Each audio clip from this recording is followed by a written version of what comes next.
Pada tanggal 15 Agustus 1945, Kaisar Hirohito memerintahkan untuk penghentian permusuhan terhadap sekutu yang sebelumnya pada tanggal 14 Agustus 1945, sekutu menjatuhkan bom atom di kota Hiroshima dan Nagasaki.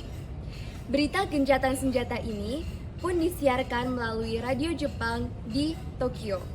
Tetapi berita ini pun tertangkap di Indonesia dan Sultan Syahrir pun mendengarnya. It is my earnest hope, and indeed the hope of all mankind, that from this solemn occasion a better world shall emerge out of the blood and carnage of the past. A world founded upon faith and understanding. A world dedicated to the dignity of man and the fulfillment of his most cherished wish for freedom, tolerance, and justice. I now invite the representatives of the Emperor of Japan and the Japanese government and the Japanese Imperial General Headquarters to sign the instrument of surrender at the places indicated.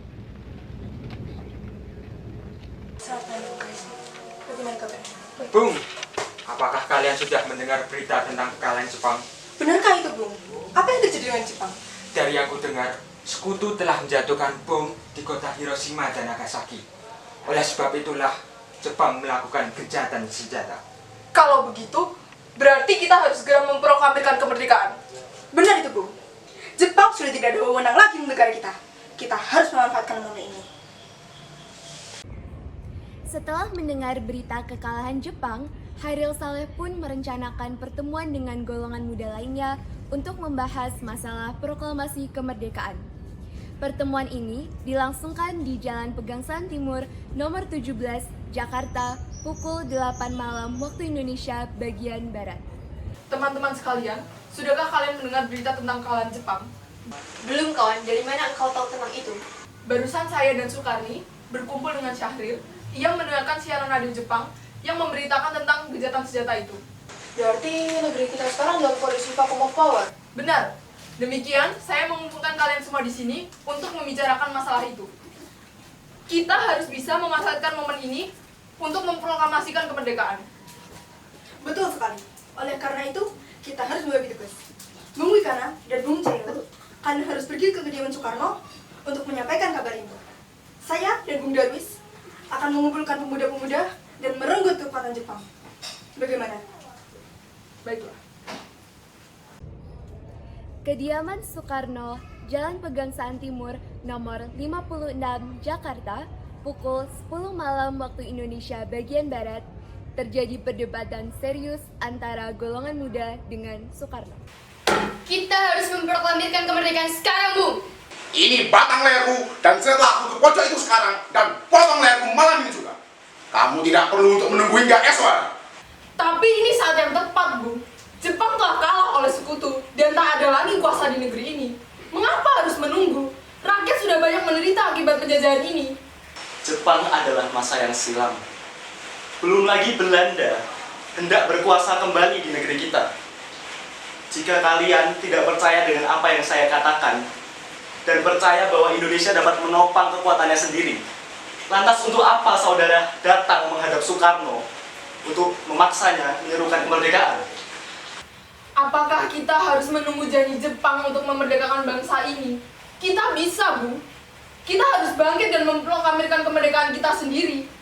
Mengapa harus menunggu janji manis itu?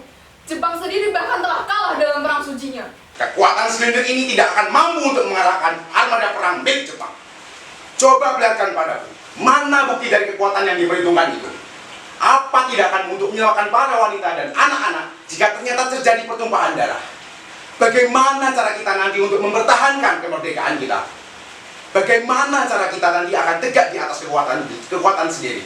Tapi, semakin cepat kita memproklamasikan kemerdekaan, akan semakin cepat pula kita mengakhiri penderitaan rakyat yang sudah ditanggung selama ini. Inilah yang sudah ditunggu-tunggu bangsa kita, Bung. Baiklah, kalau begitu, berikan kami waktu sebentar untuk berunding. Kemudian, para anggota golongan tua yang berada di kediaman Soekarno langsung membicarakan masalah tersebut. Bagaimana ini? Para pemuda mendesak kita untuk segera memproklamasikan kemerdekaan. Tapi kita tidak boleh gegabah, Bu. Kita butuh waktu untuk mempersiapkan semuanya dengan matang agar tidak terjadi sesuatu yang tidak diinginkan. Saya setuju dengan itu. Menurut saya, yang terpenting untuk saat ini adalah bagaimana kita menghadapi para sekutu yang ingin mengambil alih negara ini kembali. Dan untuk masalah kemerdekaan, sebaiknya kita bicarakan kembali pada sidang PPKI pada tanggal 18 Agustus mendatang. Lalu, bagaimana dengan pendapat golongan muda? Apa kita bangga saja? Ya, lagi pula mereka masih muda. Pemikiran mereka terlalu pendek. Kita harus melihat ke depan, mempersiapkannya dengan matang. Kalau tidak, bagaimana nanti jika semuanya berantakan? Baiklah, Bung. Berarti kita semua sudah sepakat. Setelah berunding, para golongan tua pun segera menemui golongan muda yang menunggu di luar ruangan. Setelah kami berunding tadi, kami memutuskan untuk tidak tergesa-gesa dalam hal kemerdekaan ini. Hal itu masih akan kami bicarakan dalam sidang PPKI. Dengan berat hati, para golongan muda pun segera meninggalkan kediaman Soekarno. Tetapi, mereka tidak putus asa. Mereka memikirkan strategi untuk membujuk Soekarno dan Muhatta agar memproklamasikan kemerdekaan sesegera mungkin. Kemudian, mereka memutuskan untuk mengasingkan kedua tokoh tersebut ke Rengas Dengklok agar bebas dari desakan pemuda dan pengaruh Jepang di Jakarta. Tanggal 16 Agustus 1945 pukul 4 pagi waktu Indonesia bagian Barat, kediaman Soekarno.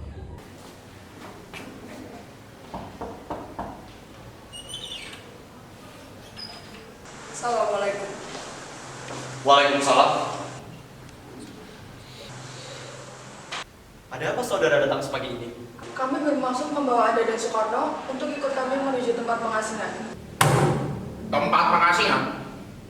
Apa yang saudara maksudkan? Ya, kami akan membawa kalian ke tempat pengasingan agar terhindar dari ancaman bentrokan rakyat dan Jepang. Baiklah, kami akan ikut. Sebaiknya Ibu Fatmawati dan anak Anda ikut serta Bu untuk menjamin keselamatan mereka. Baiklah, saya akan mengajak mereka. Hilangnya Soekarno dan Muhammad Hatta secara misterius pagi itu menimbulkan kepanikan di kalangan para pemimpin di Jakarta. Peristiwa ini baru diketahui oleh Mr. Ahmad Subarjo pada pukul 8 pagi.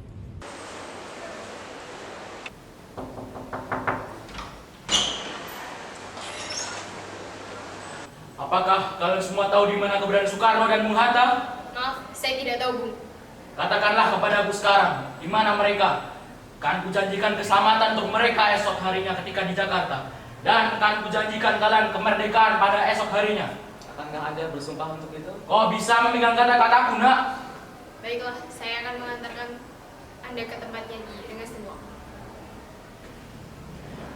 Hei, nak! Bisakah kau mengantarkan kami ke Rengas Dengklok? Maaf, saya Pak. Baiklah kalau begitu. Mari ikuti saya.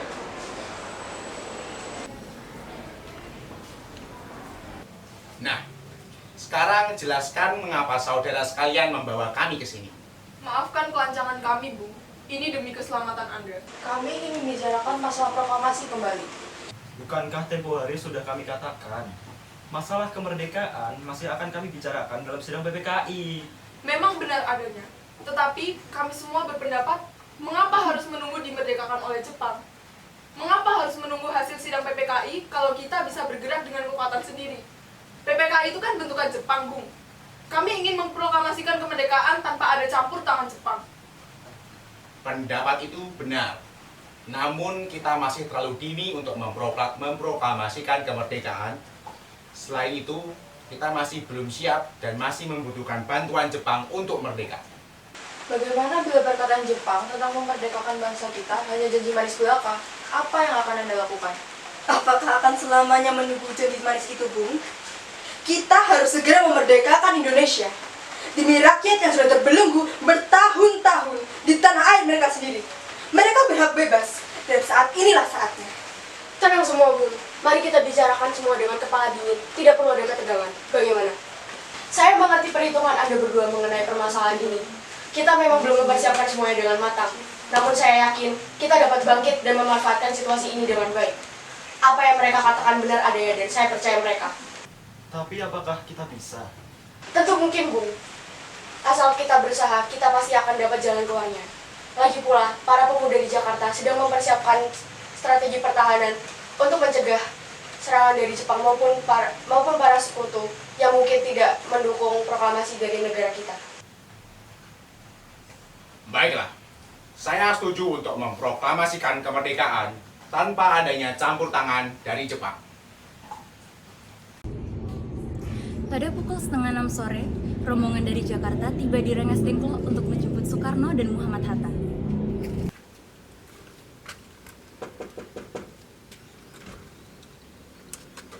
Syukurlah kalian semua baik-baik saja. Jadi, bagaimanakah keputusannya? Jadi, keputusannya kami setuju bahwa kemerdekaan akan dilakukan tanpa campur tangan Jepang. Lantas, kapankah kita bisa melaksanakannya? Bagaimana jika esok pasukan pemuda telah siap di Jakarta? Selesailah perundingan di Rengas Dengklok. Semua golongan tua maupun muda kembali ke Jakarta untuk melanjutkan pembahasan proklamasi tanggal 17 Agustus 1945. Tanggal 16 Agustus 1945, pukul 11 malam waktu Indonesia Barat, rombongan tiba di Jakarta. Rombongan kemudian berangkat ke rumah Laksamana Maeda di Jalan Imam Bonjol nomor 1.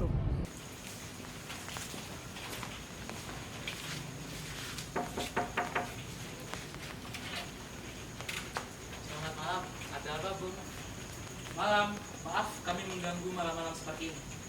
Kami membutuhkan tempat untuk membicarakan rencana kemerdekaan Indonesia pada esok hari. Benarkah itu? Kalau begitu masuklah. Saya senang mendengar kabar ini. Silahkan gunakan ruangan yang kalian inginkan. Saya akan pergi istirahat sini. Terima kasih, Pak Perwira. Perumusan naskah proklamasi dilakukan di rumah Maeda. 3 eksponen pemuda, yaitu Soekarni, Sudiro, dan BM Dia, menyaksikan Soekarno, Muhammad Hatta, dan Mr. Ahmad Subarjo melakukan perumusan naskah proklamasi. Perumusan naskah tersebut berjalan dengan sangat lancar. Tidak ditemukan kesulitan sama sekali dalam merumuskan naskah tersebut. Sebagai hasil perundingan dari mereka bertiga, dirumuskanlah naskah proklamasi yang ditulis tangan oleh Soekarno. Lalu, pada tanggal 17 Agustus 1945, pukul 4 pagi waktu Indonesia Barat, dibacakanlah naskah proklamasi untuk pertama kalinya kepada seluruh hadirin.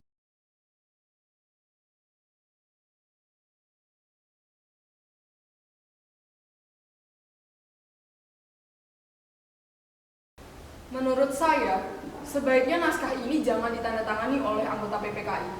Memangnya kenapa? Lantas siapa yang akan menandatanganinya? PPKI kan lembaga bentukan Jepang. Kita sudah sepakat tadi untuk tidak ada campur tangan Jepang dalam penulisan naskah ini. Kau benar, Nak. Lantas bagaimana ini, Bu? Adakah dari kalian yang punya pendapat untuk menyelesaikan masalah ini? Bagaimana jika naskah tersebut ditandatangani oleh para hadirin yang hadir di rapat saat ini? Seperti Amerika saat menandatangani teks deklarasinya. Jangan, kita tidak boleh meniru bangsa lain. Lalu bagaimana, Bung Karno? Karena ini semua berkat jasa-jasa Indonesia, berarti atas nama bangsa Indonesia. Betul sekali. Dan lebih baik lagi, jika teks ini cukup ditandatangani 2 orang saja, yaitu Bung Karno dan Bung Hatta sebagai wakil bangsa Indonesia. Bagaimana? Usul yang bagus. Bagaimana hadirin? Saya setuju.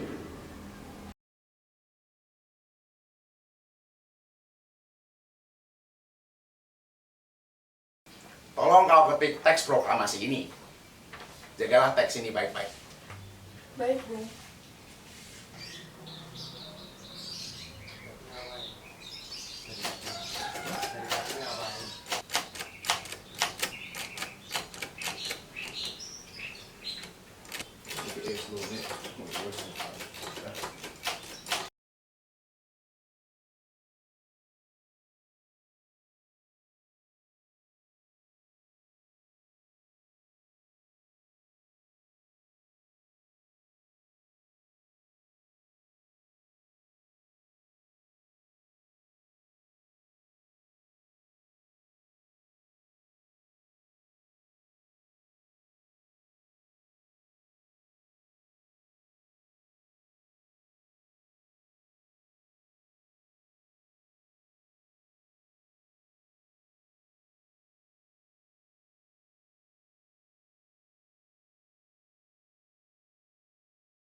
Alhamdulillah, akhirnya semua berjalan dengan lancar. Terima kasih Ibu telah menemani saya di saat-saat yang cukup menguras pikiran ini. Iya Pak, terima kasih kepada Gusti Allah yang telah memberi jalan pada bangsa kita untuk memproklamasikan kemerdekaan. Oh iya Pak, apakah Bapak sudah merencanakan bagaimana proklamasi besok akan berlangsung? Sudah, kita akan melaksanakan upacara bendera yang nanti akan diiringi oleh lagu Indonesia Raya karya Bung Supratman. Tapi kita belum mempunyai bendera Pak, lantas bagaimana? Ya ampun, Bapak sampai lupa Bu. Kalau begitu, bagaimana kalau Ibu saja yang menjahitkan bendera? Boleh Pak, tapi Ibu tidak mempunyai kain. Yang ada hanya kain merah dan putih. Apakah tidak apa-apa Pak? Tentu saja, buatlah yang sederhana. Yang penting kita sudah berusaha untuk menyediakannya. Baiklah Pak, Ibu mempunyai ide. Bagaimana kalau nanti benderanya dinamai Sangsaka Merah Putih? Bagaimana Pak? Ide yang bagus. Bendera Sangsaka yang warnanya merah putih menjadi Sangsaka Merah Putih. Brilian. Ya sudah Pak, kalau begitu Bapak segera bersiap, lalu melanjutkan untuk menyusun pidato yang nanti akan Bapak bacakan.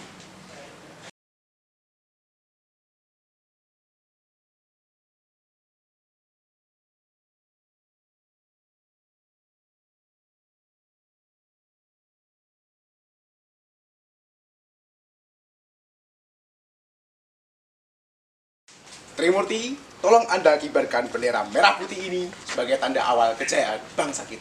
Siap Bu, saya akan menyuruh anak didik saya untuk mengibarkannya.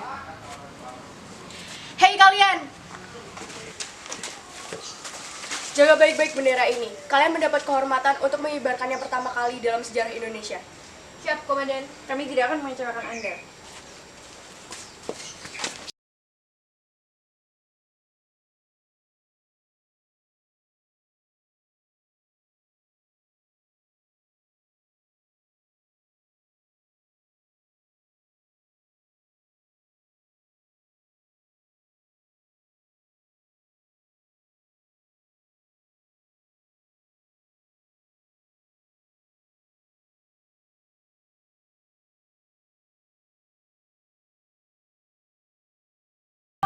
Saudara-saudara sekalian, saya telah meminta saudara-saudara hadir di sini untuk menyaksikan peristiwa maha penting dalam sejarah bangsa kita. Berpuluh-puluh tahun kita bangsa Indonesia berjuang untuk merdeka. Bahkan beratus-ratus tahun lamanya, gelombang aksi kita tidak putus dalam berjuang untuk memerdekakan negeri ini. Kita jatuh bangun menyusun kekuatan untuk menggapai cita-cita Indonesia bebas dari jajahan bangsa lain.